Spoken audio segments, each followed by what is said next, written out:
সারিকা, আমার আগে থেকেই মনে হচ্ছিল যে ওই মেয়েটার প্রাণের সংশয় আছে। এই কথাটা আমার হালকাভাবে নেওয়া উচিত হয়নি, ওদের ভরসা করাই উচিত হয়নি। তুমি এত কেন ভয় পাচ্ছ? হয়তো মেয়েটা ঠিকই আছে। তুমি জানো না অভিজিৎ, এই মেয়েটার এমন একটা রোগ আছে যার কারণে যে কোনো সময় ওর জীবন যেতে পারে। কেউ যা খুশি করতে পারে ওর সঙ্গে, কিন্তু ও জানতেই পারবে না। জানতে পারবে না? স্যার, ওকে কোমাতে আছে? না, কমায় না, একটা অদ্ভুত রোগ।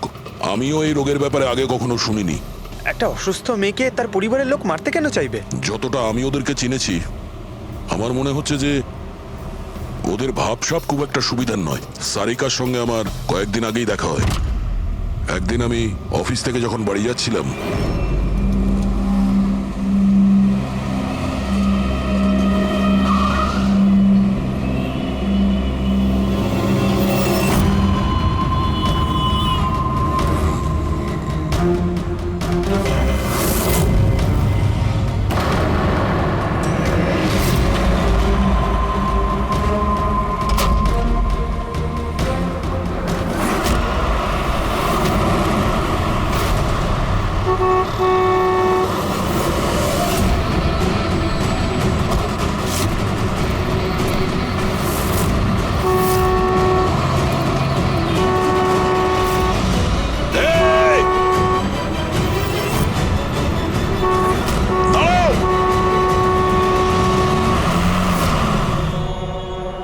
কি করছিলে তুমি? হ্যাঁ, এত বড় একটা ট্রাক সামনে থেকে বেরিয়ে গেল, তুমি দেখতে পাওনি? ও হর্ন বাজাচ্ছিল, তুমি শুনতে পাওনি? হ্যাঁ, আত্মহত্যা করার চেষ্টা করছিলে কি? মনে হচ্ছে দেখতেও পায় না, শুনতেও পায় না। কিন্তু এই রাস্তায় একা কি করছে? কে কে আছে এখানে? আকাশ দাদা, কে আপনি? কে? তার মানে আপনি দেখতে পান? তাহলে আপনি আমি আর ওই ট্রাক দেখতে পাননি? চাপা দিয়ে চলে যেত আপনাকে যদি আমি আপনাকে না বাঁচাতাম। সরি, আমি সত্যি দেখতে পাইনি। সারিকা, সারিকা তুমি ঠিক আছো তো? সারিকা, তুমি একলা কোথায় চলে গেছিলে? তোমার যদি কিছু হয়ে যেত তাহলে? আমি আগেই বলেছিলাম আমরা প্রপার্টি দেখতে যাচ্ছি, ওকে সাথে করে নিয়ে যাওয়ার কোনো দরকারই ছিল না, কিন্তু আমার কথা কেউ শোনেই না। রজনী প্লিজ থামো তুমি। ইনি ঠিকই বলছেন, আমি নিজে দেখেছি। ওনার লেফট সাইড দিয়ে একটা ট্রাক আসছিল, উনি দেখতে পাননি। ও হর্ন বাজাচ্ছিল, শোনেনি। চাপা দিয়ে চলে যেত ট্রাক যদি আমি না থাকতাম। থ্যাংক ইউ দাদা, থ্যাংক ইউ ভেরি মাচ। হ্যাঁ দাদা, সত্যি ও ট্রাকের আওয়াজ শুনতেও পাইনি আর দেখতেও পাইনি। তার মানে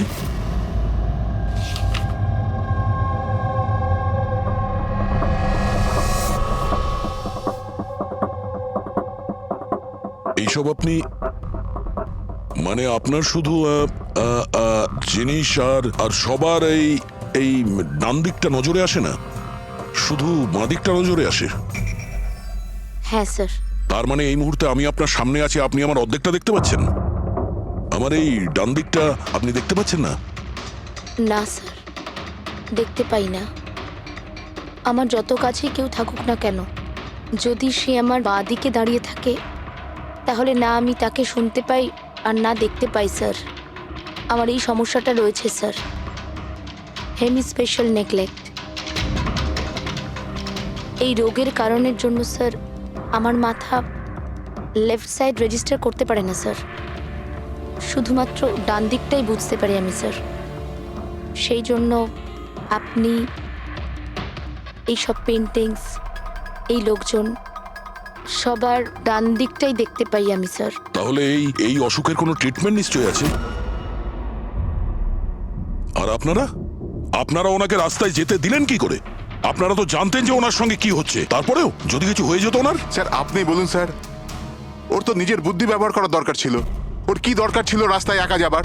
আর এ কোনো ছোট বাচ্চা নাকি যে 24 ঘন্টা ওকে নজরে রাখতে হবে? ইনফ্যাক্ট আমরা এর জন্য একটা বেবি সিটার রেখে নিই যে 24 ঘন্টা ওর দিকে নজর রাখবে। এখন এসব বলে কি হবে? হ্যাঁ, ভুল আমাদের হয়েছে, এটা তোমরা মানো আর না মানো আমি মানি। Sir I am so sorry sir. Sir এই ভুল আর দ্বিতীয়বার আর হবে না। সারিকা আমার ছোট বোন, আর এর খেয়াল রাখা আমার দায়িত্ব স্যার। কারেক্ট। এরপর থেকে এরকম কোনোদিন হবে না। আর তাছাড়া এখন তোমার ওষুধ খাওয়ার সময় হয়েছে না, চল ওষুধ খাবে। স্যার এটা তো খুবই ভয়ঙ্কর রোগ। যদি কেউ ওর লেফট সাইডে সোজাসুজি অ্যাটাক করে তাও ও বুঝতে পারবে না। এক্স্যাক্টলি, এই ব্যাপারটাতেই আমার ভয়। এক তো এই অসুখ, তার উপরে কোটি টাকার সম্পত্তির একলা ওয়ারিশও। সারিকার মা বাবা একটা অ্যাক্সিডেন্টে মারা গেছে, সারিকা বেঁচে গেছে, কিন্তু ওর এই হেমি স্পেশাল নেকলেট অসুখ হয়ে গেছে। ওর আশেপাশেও দেখভাল করার জন্য তো অনেক লোক আছে, কিন্তু তার মধ্যে জানি না কতজন আছে যারা সৎভাবে ওর ওর ভালো চায়। এরকম কেন মনে হচ্ছে তোমার? অভিজিৎ, ওই উইল অনুযায়ী সারিকার পরে পুরো সম্পত্তি এই আত্মীয়দেরই পাওয়ার কথা। আর আমার প্রথম থেকেই এদেরকে খুব একটা ভালো লাগছে না। আর এই কিছুদিন আগে আমি ওর বার্থডে পার্টিতে গেছিলাম। চলো সারিকা, এবার কেকটা কাটো। দাদা আর 2 মিনিট ওয়েট করে যাই, দয়া স্যার হয়তো চলে আসবেন। আমি ওনাকেও ইনভাইট করেছি। অন্তত আমাদেরও বলতে পারতে। আরে কে কি বললো না ভাই? Oh I am so sorry, আসতে একটু দেরি হয়ে গেল। Many many happy returns of the day, happy birthday. I will take it, দাও। আপনি আপনাকে ঠিক চিনতে পারলাম না। আমি বলছি, এ হলো কৃতি। সারিকার মতো পেশেন্টদেরকে হ্যান্ডেল করার জন্য ইনি ট্রেনিং নিয়েছেন, আর আমি ইনাকে 24 ঘন্টা সারিকার সাথে থাকার জন্য অ্যাপয়েন্ট করেছি। আশা করি আপনি সারিকাকে নিয়ে আর চিন্তিত হবেন না। একদম। আর আমাদেরও মনে হয় যে কৃতি থাকলে সারিকা সেফ থাকবে। অ্যাবসলিউটলি। আমারই ভুল হয়েছে, শুধু আমার ভুল। আমার সারিকাকে ওদের ভরসায় ছাড়া উচিত হয়নি। আমার মেরে দিয়েছে হয়তো ওরা ওকে। বাড়ি এসে গেছে।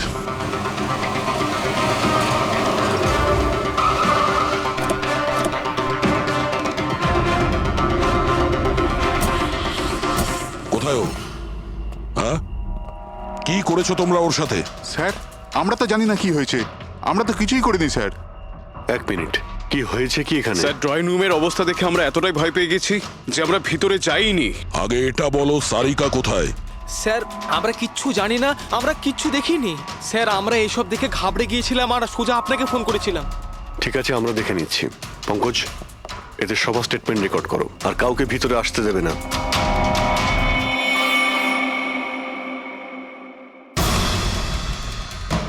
সারিকা, সারিকা, কেউ আছেন? এখানে তো মনে হচ্ছে অনেক কিছুই হয়েছে। এত রক্ত তো কোনো একজনের হতেই পারে না।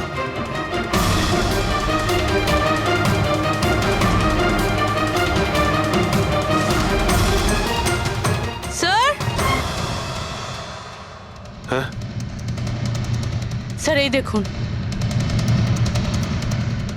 কেউ লুটপাট করার জন্য ঢুকেছিল কিন্তু টাকা নিয়ে বেরোতে পারেনি। যেই ওকে বাধা দেওয়ার চেষ্টা করেছিল তার উপরেই আক্রমণ করে। স্যার, লাশ। সারিকা?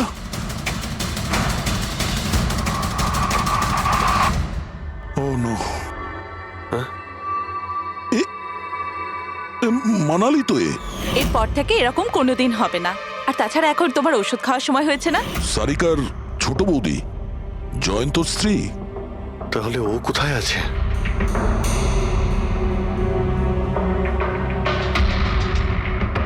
ও নো। দয়া, হ্যাঁ, এ হলো কৃতি। সারিকার মতো পেশেন্টদেরকে হ্যান্ডেল করার জন্য ইনি ট্রেনিং নিয়েছেন। এটা তো কৃতি। তুমি চেনো? হ্যাঁ, প্রীতি স্যার, পালস চলছে, এখনো বেঁচে আছে। এ সারিকার রুমের বাইরে? সারিকা, সারিকা, ফ্রেডি, এক্ষুনি অ্যাম্বুলেন্সের ব্যবস্থা করো, একে হসপিটালে পাঠাতে হবে। সারিকা, সারিকা,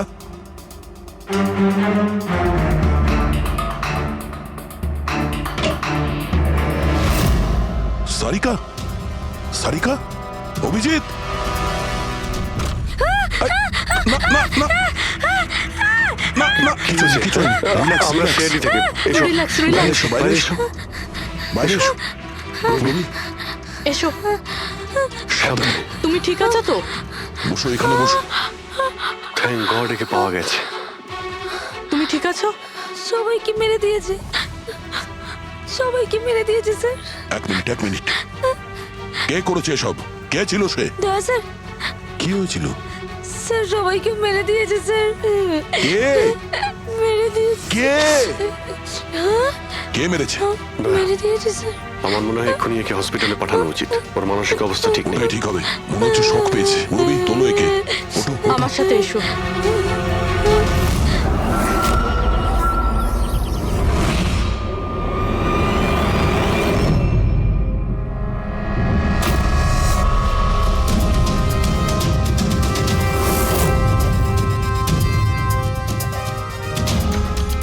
স্যার আপনি আমাকে ঘরে কেন যেতে দিচ্ছেন না?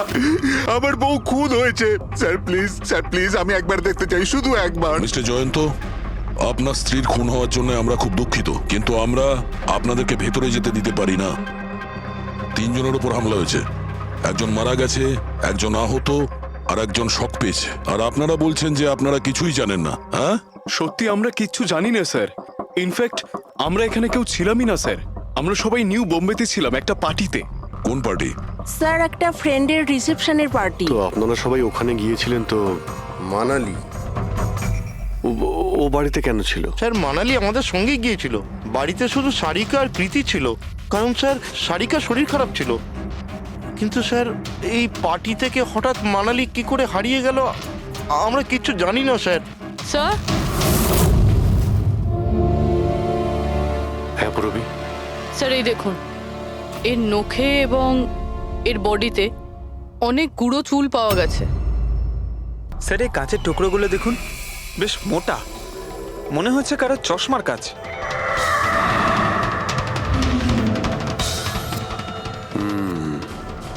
চশমারই মনে হচ্ছে। রেখে দাও সাবধানে। এই টেনে নিয়ে যাওয়ার চিহ্নের সঙ্গে রক্তের ফোঁটা।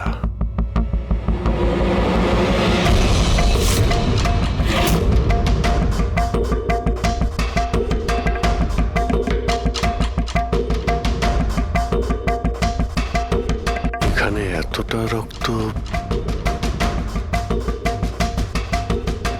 মানে এখানে এসে দাঁড়ায় আর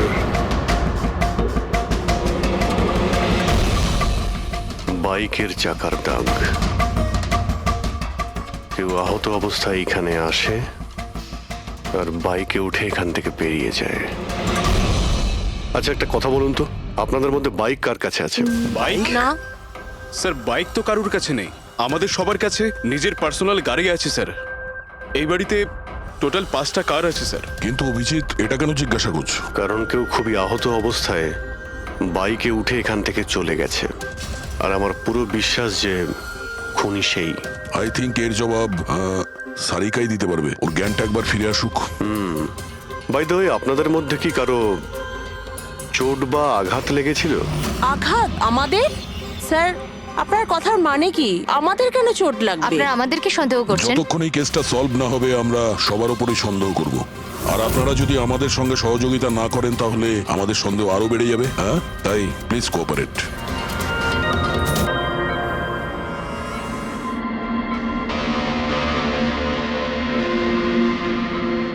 সারিকা,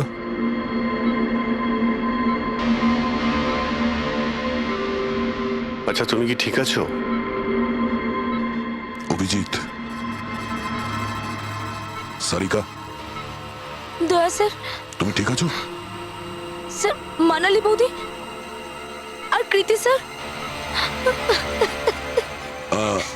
কৃতি ঠিক আছে, কিন্তু মানালি মারা গেছে। সামলে কৃতি।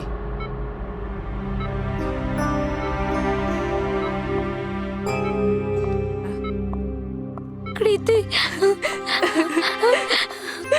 কৃতি তুমি ঠিক আছো তো? I am so glad you okay. Thank god তুমি ঠিক আছো।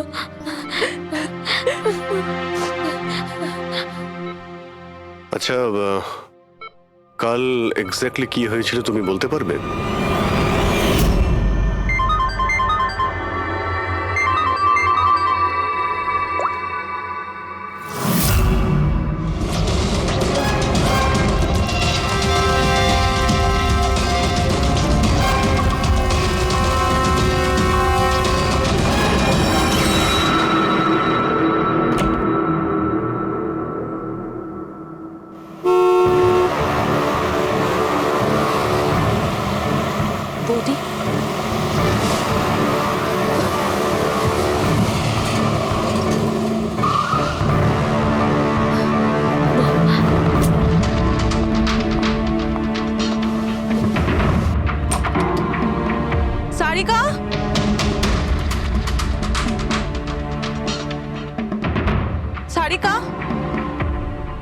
কোথায় তুমি? বৌদি, সারিকা, সারিকা,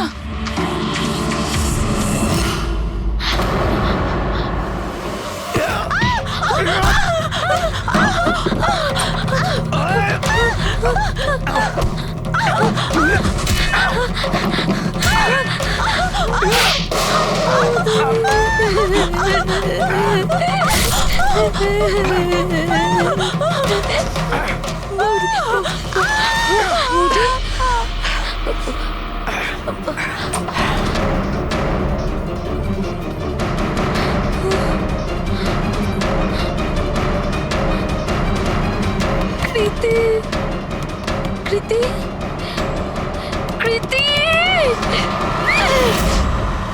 তো তুমি ওনার দরজাতে ধাক্কা দিয়েছিলে। তো কৃতি, আপনি কি দেখেছিলেন? আপনার উপরে আক্রমণ কি করে হলো? সারিকার জোরে চিৎকারের আওয়াজ পেলাম, আমি তখনই ঘর থেকে বাইরে আসি। সারিকা, এইসব কি করে? কৃতি, কৃতি, সারিকা তুমি ঠিক আছো তো? কৃতি, আমি আমার রুমে। কৃতি, আমি এখানে।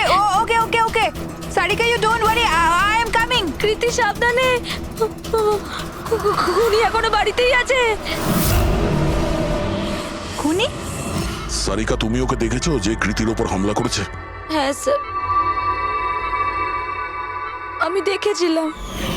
সারিকা, সারিকা, কৃতি, কৃতি। সারিকা, সেই মুহূর্তে তুমি যা যা দেখেছো সেটা তুমি একটা পেপারের ওপর আঁকতে পারবে? হ্যাঁ স্যার, যখন আমি ওনাকে মানালি বৌদির পেছনে দেখেছিলাম তখন খুব ভয় পেয়ে গেছিলাম। আমি শুধু ওই মুখটার একটা ঝলক দেখতে পেয়েছিলাম স্যার। যখন আমি আবার দেখি তো তখন আমি শুধু হাতটুকু দেখতে পাই। কৃতি আমার দিকে আসছিল আর তারপর পিছন থেকে হাত এলো, ওই হাতটা ওর ওপর হামলা করলো। লোকটা রেনকোট পরেছিল আর গ্লাভস আর একটা বড় চকমকি ঘড়ি, এই যে একেবারে সেরকমই হুবহু যেমনটা আমি দেখতে পেয়েছিলাম।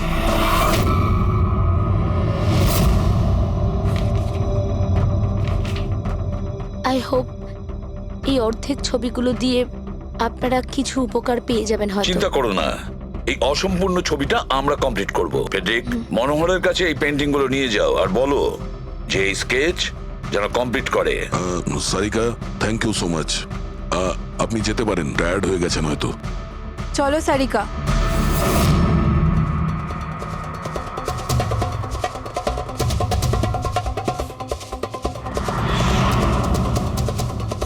এই লোকটাকে তো আগে কখনো দেখিনি স্যার। হতে পারে শুধু এই কাজের জন্যই হায়ার করা হয়েছিল। আর ঠিক সময়ে মানালি ওর প্ল্যানটা ভেস্তে দিল। খুব মন দিয়ে দেখো এই স্কেচটা। এটা সেই লোকটার ছবি যে মানালিকে খুন করেছিল। আপনারা কি একে কোনোদিন দেখেছেন? আমি তো বুঝতেই পারছি না আমাদের কেন সন্দেহ করা হচ্ছে। এক্স্যাক্টলি, আমরা সবাই সারিকার আপনজন, আর আজ আমরা বিজনেসের সব কাজ ছেড়ে এখানে এসেছি শুধুমাত্র সারিকার জন্য। আর আপনাদের মনে হচ্ছে আমরা ওকে মারতে চাইছি? স্যার যে মারা গেছে ও আমার বউ স্যার, আর সারিকা আমার বোনের মতো। স্যার, আমি যখন খুব ছোট ছিলাম আমার বাবা মা মারা গিয়েছিল। সারিকার বাবা মাই আমাকে আদর যত্ন করে বড় করে তুলেছে। আমি আজ যা কিছু হয়েছি ওনাদের দুজনের জন্যই হয়েছি। আর স্যার, আমি সারিকাকে আমার নিজের প্রাণের চেয়েও বেশি ভালোবাসি। এক্স্যাক্টলি। এক তো আমরা ওর জন্য নার্স রাখলাম, আর আপনারা সবাই আমাদেরকেই সন্দেহ করছেন। হ্যাঁ, সন্দেহ করছি তোমাদের সবাইকে। আমি নিজের চোখে দেখেছি কতটা ভালোবাসো তোমরা ওকে। আপনারা সবাই ভালোভাবেই জানেন যদি ওই বেচারির কিছু হয় তাহলে ওর কয়েকশো কোটি টাকার সম্পত্তির তোমাদের সবার মধ্যে ভাগ হবে।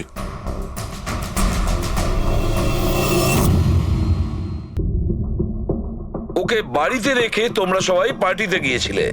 ওখানে মালিনী কোনো কথা শুনেছিল যে কোনো খুনি ওকে মারতে চলেছে। মালিনী কাউকে কিছু না বলেই নিজে ওকে সাবধান করে আর চলে যায় সেখানে যেখানে খুনি মানালিকে মেরে ফেলে। আর যদিও পার্টিতে এই কথাটা শুনে থাকে, তাহলে আপনাদের মধ্যে কেউ হবে। কেউ না? ঠিক আছে,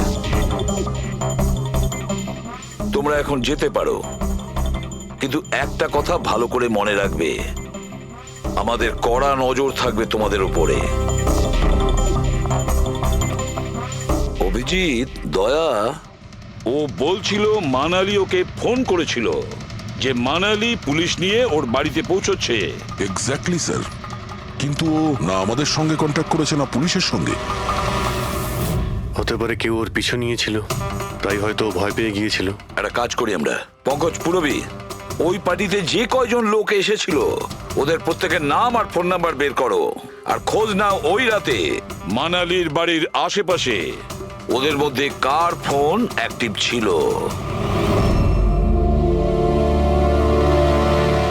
স্যার, হ্যাঁ স্যার, ওই রাতে ওখানে 250 লোক ছিল, কিন্তু স্যার একজন হচ্ছে ঈশান, ওই রাত্রেও পার্টিতে ছিল, আর ওখান থেকে ও সারিকার বাড়ির দিকে গেল যখন মানালি পার্টি ছেড়ে গেল। আর ফোন ওখানেই বন্ধ হয়ে যায় ওদের বাড়িতে। স্যার, আর একটা আজব ঘটনা ঘটেছে। মানালি সেই রাতে ওই বাড়িতে ফোন করেইনি, বরং সেখান থেকে ব্যান্ড্রায় গিয়েছিল কোয়াড্রাম, আর তারপর থেকেই ফোনটা সুইচড অফ। মানালির সেলফোন তোর কাছেই ছিল ওই ক্রাইম সিনে?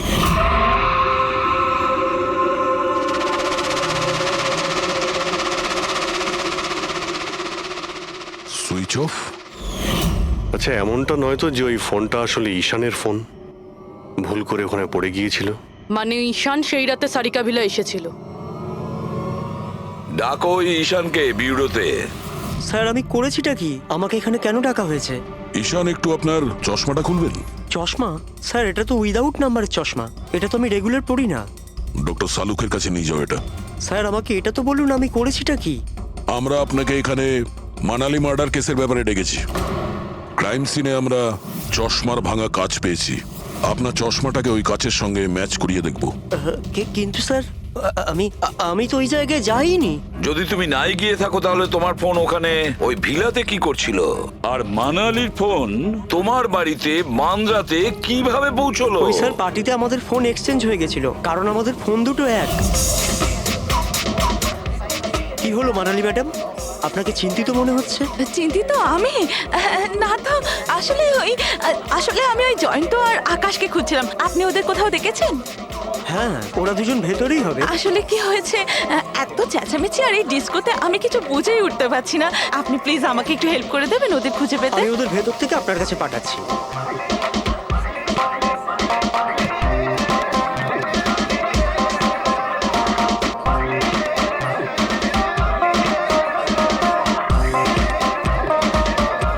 মানালি, ঈশান, তুমি তো বলছিলে মানালি খুঁজছে আমাদের। কোথায় মানালি? আরে এক্ষুনি তো এখানেই ছিলেন মানালি, কি জানি কোথায় চলে গেলেন। ওই দিকটা কি দেখি, চলো। স্যার, আমার ফোন সুইচ অফ ছিল, এই জন্য আমি মানালিকে বলতে পারি। সেই কারণে মানালি পুলিশকে ফোন করতে পারেনি। স্যার, আমাকে বিশ্বাস করুন, আমি খুন করিনি। খুনি না হলেও খুনির সঙ্গী তো হতে পারো, যে ওখানে ওই পার্টিতে উপস্থিত ছিল। তুমি পার্টিতে মালিনীর সমস্ত কথা শোনো, আর যখনই মানালি ওখান থেকে বেরোয় তুমি মানালির পিছু নাও। কোনো কায়দা করে তুমি মানালির ফোন তোমার বাড়ি ব্যান্দ্রাতে পাঠিয়ে দিলে, আর ওখানে পাওয়া চশমার কাঁচের টুকরো, আমাদের সন্দেহ ওটা তোমার চশমার রিপোর্ট তো আমরা পেয়েই যাব আমাদের ফরেন্সিক ল্যাব থেকে। ঈশান, শুধু ঈশানের কাছে কোনো কারণ নেই, কিন্তু সবার কাছেই কোনো না কোনো কারণ আছে সারিকাকে মারার জন্য। দিয়া আর অভয়, এদের দুজনের তো টাকার খুব প্রয়োজন ছিল, হতে পারে এরা দুজন করেছে। আর এদের প্রত্যেকের কাছে একটাই অজুহাত আছে যে ওরা রিসেপশনের পার্টিতে ছিল। স্যার, এরা সবাই ওই রিসেপশন পার্টিতে প্রেজেন্ট ছিল, কিন্তু কোনো একজন খুনিকে ফোন করে সারিকা ভিলায় যেতে বলেছিল লেফট দিয়ে, যাতে সারিকা কিছু বুঝতে না পারে। তারপর সারিকাকে মারবে, কৃতিকে মারবে, আর সবাই ভাববে দেখে যেন মনে হয় চুরি করার উদ্দেশ্যে খুনটা হয়েছে। আর এই সব কিছুই মালিনী শুনে ফেলে। তারপর ননদকে বাঁচানোর জন্য ও বাড়ি ফিরে আসে, কিন্তু ও সেখানে খুন হয়। কিন্তু মারা যাওয়ার আগে ও খুনিকে আহত করেছিল। খুনি যাওয়ার সময় কৃতির উপরে হামলা করে, লুটের মাল আর ওর ননদকে ফেলে তারপরে সে বাইকে করে পালিয়ে যায়। একবার, শুধু একবার এই খুনির ব্যাপারে কিছু যদি জানতে পারি না, কিছু, তাহলে ধরে নাও মাস্টার মাইন্ড আমাদের হাতে। স্যার খুনির বাইকের টায়ারের চিহ্ন, আশেপাশে পড়ে থাকা রক্তের ফোঁটা সব চেক করেছি, কিন্তু কিচ্ছু জানতে পারিনি। স্যার মনে হয় যে খুনির কোনো পাস্ট রেকর্ড নেই। এর মানে হলো খুনি কোনো পেশাদার অপরাধী নয়। স্যার মানালির জামা কাপড় থেকে আর নখ থেকে যে চুলগুলো পাওয়া গেছে, সালুঙ্কে স্যার সেটা টেস্ট করছে, হয়তো কিছু পাওয়া যাবে।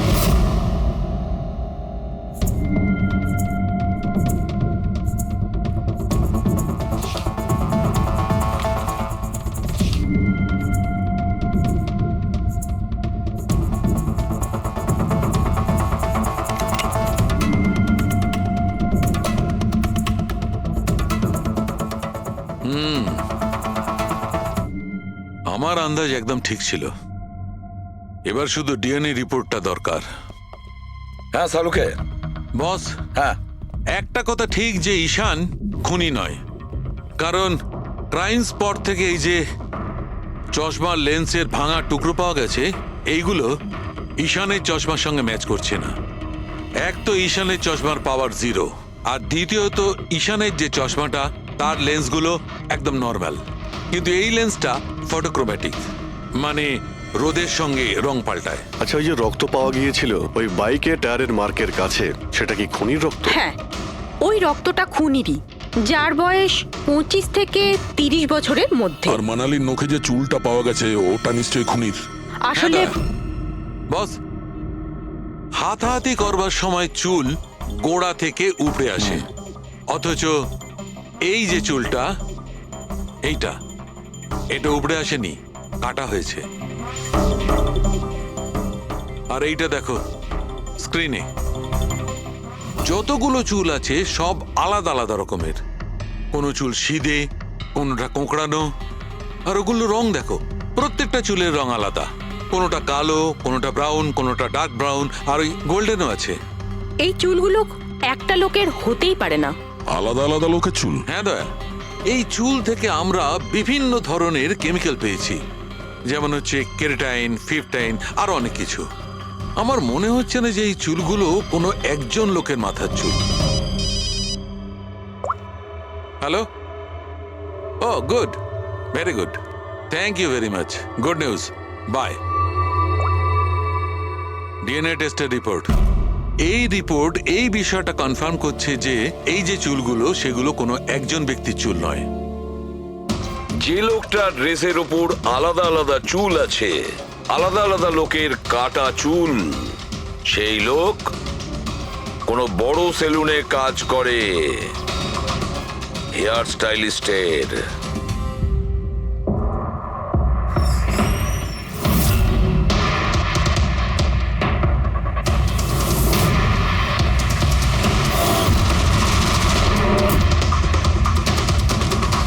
স্যার, এ তো বিমল, আমাদের স্পায়ের স্টার হেয়ার স্টাইলিস্ট। স্যার, এখানে যেই আসুক না কেন সবাই ওর কাছেই হেয়ার স্টাইল করতে চাইতো। কিন্তু স্যার, এই কিছুদিন ধরেই হলো এই টাকা পয়সা নিয়ে ভীষণ চিন্তিত থাকতো। এর জুয়া খেলার খুব অভ্যাস ছিল, কিন্তু স্যার এই খুন করবে এটা স্যার আমি একদম ভাবতেই পারছি না। যাই হোক, এখনো কোথায় আছে বলতে স্যার, পারবেন? একে এখন কোথায় পাবেন এটা আমি বলতে পারবো না, তবে কিছুদিন যাবত এখানেও কাজে আসছে না, আর নাও ও আমার ফোন তুলছে। আপনি ওর ফোন নাম্বার আর অ্যাড্রেসটা দিন আমাদের। হ্যাঁ স্যার, আমি এখনই আনছি।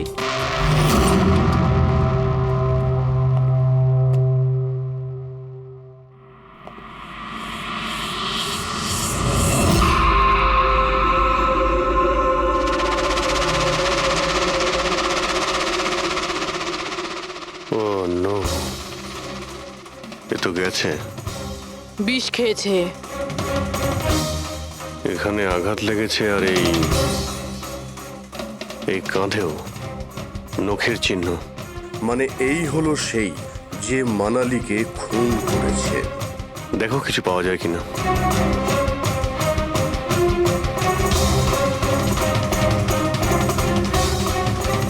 স্যার, হ্যাঁ, আমি বিমলের বাইকটা চেক করলাম স্যার। বাইকটার হ্যান্ডেলে শুকিয়ে যাওয়া রক্ত আর কাঁদালে।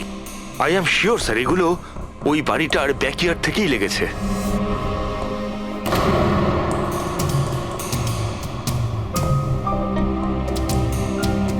স্যার স্যার এই ভেঙে যাওয়া চশমা আর এই রেনকোট পেয়েছি। রেনকোটে রক্ত লেগে আছে।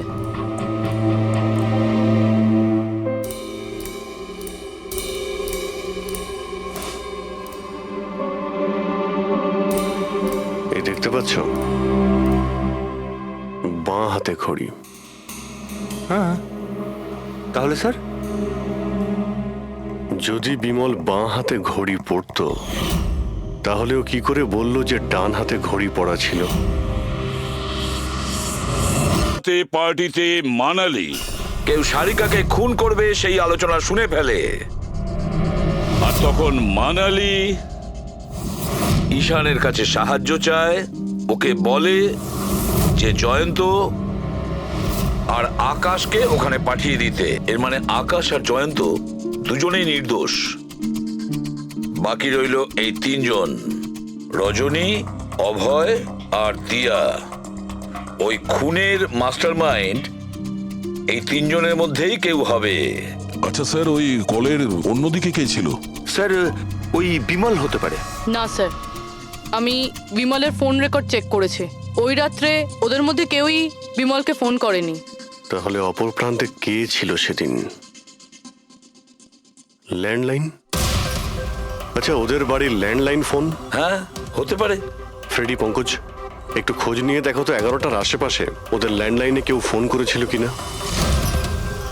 ওই মেয়েটার কথা অনুযায়ী খুনির ডান হাতে ঘড়ি পড়েছিল, যেখানে বিমল বাঁ হাতে ঘড়ি পড়েছিল। আরও এটাও বলেছিল যে খুনি যে রেনকোট পরেছিল সেটা ব্লু কালারের ছিল, কিন্তু আমরা বিমলের বাড়ি থেকে যে রেনকোট পেয়েছি সেটা কালো ছিল। হতে পারে সারিকা কিছু ভুল করেছিল, ঠিকমতো দেখতে পাইনি ও। স্যার স্যার ওই রাতে 11:30টার সময় ওই বাড়িতে কেউ ফোন করেছিল। কে ফোন করেছিল? আপনারা সত্যি বলছেন এই সব কিছুর পেছনে আমার নিজের লোকের হাত আছে? একটু অপেক্ষা করুন, সব জানতে পারবেন। স্যার আপনারা আবার কেন খোঁজ খবর নিচ্ছেন? একবার তো খোঁজ খবর নিয়েছেন। সেদিন প্রমাণ একত্রিত করার জন্য আর আজ কেস ক্লোজ করার জন্য।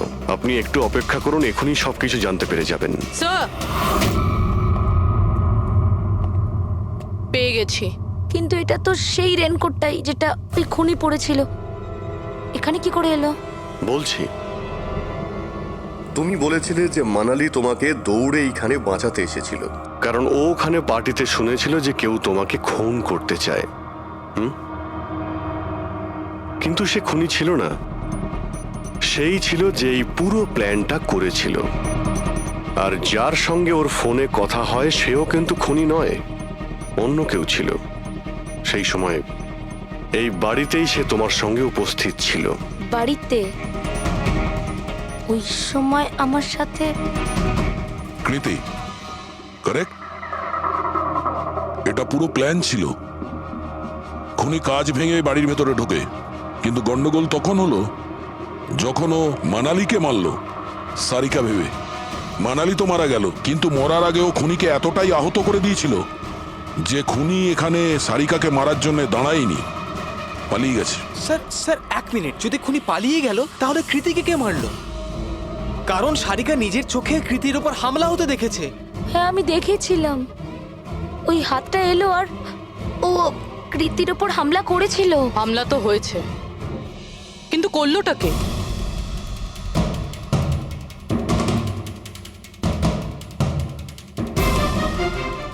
আপনারা সবাই আমাকে এভাবে কেন দেখছেন? এর উত্তর তো শুধু তুমিই দিতে পারবে কৃতি। ও রাত ঠিক 10:30টার সময় শুয়ে পড়েছিল। আর মানালি কাউকে ফোনে কথা বলতে শুনেছিল রাত 11:10 আর সেই ফোনটা এসেছিল এই বাড়ির ল্যান্ডলাইনে। কে রিসিভ করেছিল সেই কলটা? যদি আমরা এটা মেনেও নিই যে বিমল তোমার ওপর হামলা করেছে, তাহলে ও তোমাকে বাঁচিয়ে রাখলো কেন? ও মানালিকে এত নৃশংসভাবে মারলো, আর তোমাকে শুধু এই একটা আঘাত কেন? ও সারিকাকে কেন মারলো না? আর এই চুরি করা টাকা ছেড়ে পালালো কেন? আর সব থেকে বড় প্রশ্ন, ও খুনিকে এই ব্লু কালারের জ্যাকেট পরে থাকতে কি করে দেখলো? কি করে দেখলো সেই ঘড়িটা, যা বিমল লেফট হ্যান্ডে পড়তো রাইট হ্যান্ডে নয়? বিমলের রেইনকোটের কালার ছিল ব্ল্যাক।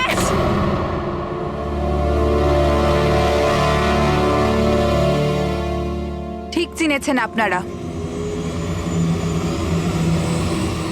ওই হামলা আমি নিজেই করেছিলাম।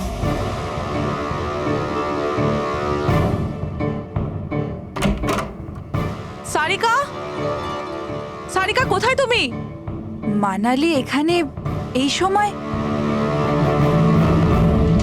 Sarika,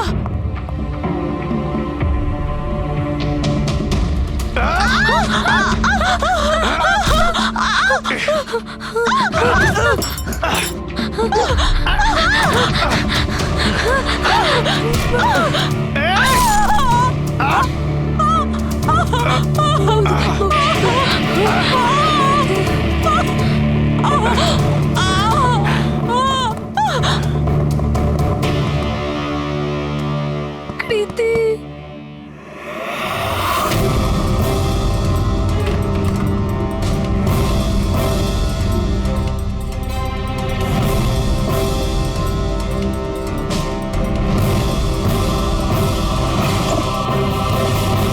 I am coming, Sarika, don't worry.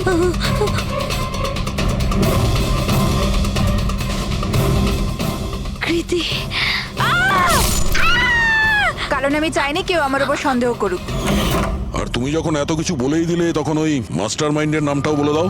হ্যাঁ, আর তুমি যদি বলো ওর নামটা আমি বলে দিই, যে মানালিকে মেরেছে আর সারিকাকে মারতে পারতো। কি রজনী দেবী, আপনি জানেন আমরা কার কথা বলছি? রজনী, তুমি? হ্যালো, কিলার শার্প 11:30টায় পৌঁছে যাবে। সারিকার খেলা শেষ, যে কোনো মূল্যে করতেই হবে। ওই আমার বাকি টাকাটা? তুমি তোমার পয়সা পেয়ে যাবে। ওকে।